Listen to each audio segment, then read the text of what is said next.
प्रधानमंत्री नरेंद्र मोदी की सरकार को 1 साल पूरा हो चुका है।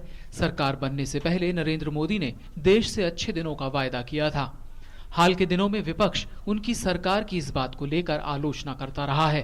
प्रधानमंत्री ने अच्छे दिनों को लेकर उनकी सरकार पर निशाना साधने वालों को आड़े हाथ लेते हुए कहा है कि देश का बुरा वक्त बीत चुका है और अच्छे दिन आ गए हैं। समाचार एजेंसी यूएनआई को दिए इंटरव्यू में पीएम ने कहा, अच्छे दिन आ चुके हैं, लेकिन कुछ लोग हमारे कामों को धूमिल करने में लगे हैं। मेरी सरकार के आने से पहले देश बहुत बुरे दिनों से गुजर रहा था और हर रोज एक नया घोटाला सामने आ रहा था। सरकार सुन और देश हताश एवं निराश हो गया था। उन बुरे दिनों, बुरे कर्मों और बुरे कारनामों को याद किया जाए तो आपको लगेगा कि देश ने बुरे दिनों से मुक्ति पाई है। अपनी सरकार के 1 साल के कामकाज पर संतोष व्यक्त करते हुए पीएम ने कहा कि सरकार अपने वादों पर खरी उतरी है और स्वच्छ, पारदर्शी और योग्य सरकार दी है।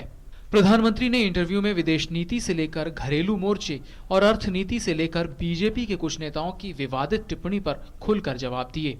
प्रधानमंत्री ने कहा कि मौसम के अनुकूल न रहने के बावजूद उनकी सरकार के 1 साल के कार्यकाल के दौरान महंगाई कम हुई है और यह सरकार न आती तो महंगाई और भ्रष्टाचार किस सीमा तक जाते, इसका अनुमान लगाना कठिन है। भूमि अधिग्रहण विधेयक पर विपक्ष के विरोध को राजनीति से प्रेरित करार देते हुए पीएम ने कहा कि जब पिछली सरकार यह विधेयक लाई थी तो बीजेपी ने इसकी खामियों के बावजूद किसानों के हित में इसका समर्थन किया था।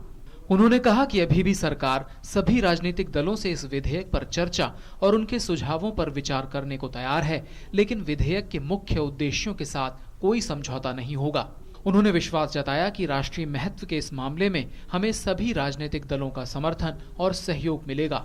सरकार को कारपोरेट समर्थक तथा किसान और गरीब विरोधी बताने के विपक्ष के आरोप पर पीएम ने कहा, जिन्होंने स्पेक्ट्रम और कोयला जैसे बेशकीमती प्राकृतिक संसाधन अपने चहेते उद्योगपतियों को कौड़ियों के भाव दे दिए, उन्हें यह कहने का कोई अधिकार नहीं है। विदेश यात्राओं का जिक्र करते हुए प्रधानमंत्री ने कहा कि उन्हें इस बात का संतोष है कि दुनिया में भारत की तरफ देखने का नजरिया बहुत ही सकारात्मक हुआ है। मेक इन इंडिया अभियान का विरोध करने वालों की कड़ी आलोचना करते हुए पीएम ने कहा कि इसके प्रभाव के बल पर पिछले 1 वर्ष में प्रत्यक्ष विदेशी निवेश में 39% का इजाफा हुआ है। डिजिटल इंडिया का उल्लेख करते हुए प्रधानमंत्री ने कहा कि यह हमारी नसों में है और शीघ्र ही इसके परिणाम दूर सुदूर गांवों में भी दिखेंगे। बीजेपी के कुछ नेताओं की सांप्रदायिक टिप्पणियों को दुर्भाग्यपूर्ण करार देते हुए प्रधानमंत्री ने कहा कि किसी भी समुदाय के साथ भेदभाव या उसके प्रति हिंसा किसी भी कीमत पर बर्दाश्त नहीं की जाएगी। पीएम ने कहा कि उनकी सरकार धर्म और जाति से ऊपर उठकर 125 करोड़ देशवासियों के विकास के लिए पूरी तरह समर्पित है।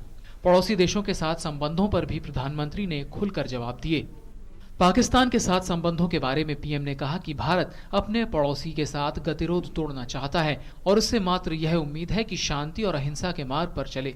चीन के साथ सीमा विवाद पर प्रधानमंत्री ने कहा कि दोनों देश काफी समय से लंबित सीमा विवाद का सहयोगात्मक और शांतिपूर्ण तरीके से हल करने को प्रतिबद्ध हैं।